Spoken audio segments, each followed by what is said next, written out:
मंगळवेढा तालुक्यातील सिरनांदगी तलाव हे म्हैसाच्या उपसा सिंचन योजनेचे शेवटचे टोक आहे। गेले 5-6 वर्षापासून या भागातील शेतकऱ्यांचा ह्या पाण्यासाठी मोठा संघर्ष आहे। परंतु आज ठिय्या आंदोलनाचा 5वा दिवस आहे। या भागातील तमाम शेतकरी आणि शिवसैनिकांनी या सिरनांदगी तलावावर ठिय्या आंदोलन केले आणि हा 5वा दिवस असताना सुद्धा प्रशासनाने या ठिय्या आंदोलनाची या भागातील शेतकऱ्यांची मागणीची पाण्याची दखल घेतली नाही।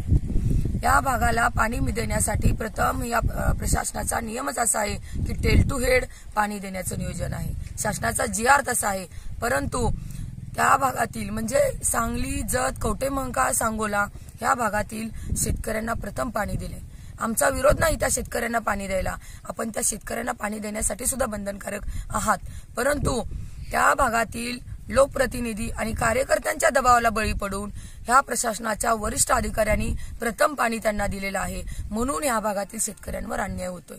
म्हणून या भागातील तमाम शेतकरी आणि शिवसैनिकांनी या प्रशासनाच्या विरोधात तीव्र लढा उभा केलेला आहे आणि हा लढा आमचा जोपर्यंत सिरनांदगी तलावामध्ये पाणी येत नाही तोपर्यंत येथील शेतकऱ्यांनी आणि शिवसैनिकांनी ठाम निश्चय केलाय की हा आमचा ठिय्या आंदोलनाचा लढा संपणार नाही। म्हणून प्रशासनानं वेळीच दखल घेऊन या शेतकऱ्यांच्या मागणीचा विचार करावा, अन्यथा हे आंदोलन आणखी तीव्र होऊ शकतं आणि या आंदोलनाची या शेतकऱ्यांच्या तीव्रतेची जबाबदारी, होणाऱ्या परिणामांची जबाबदारी सर्वस्वी या प्रशासनावर असणार आहे, या डिपार्टमेंटच्या वरिष्ठ अधिकाऱ्यांवर असणार आहे। आजपर्यंत वेगवेगळ्या तारखा दिल्या या भागातल्या सर्वच लोकप्रतिनिधींना, वारंवार इथल्या लोकांना फसवायचं कायम त्यांनी केलं। म्हणून या तमाम शेतकऱ्यांनी आणि शिवसैनिकांनी निर्णय घेतलाय की ह्या अधिकाऱ्यांवर फसवणुकीचा गुन्हा दाखल करायचा।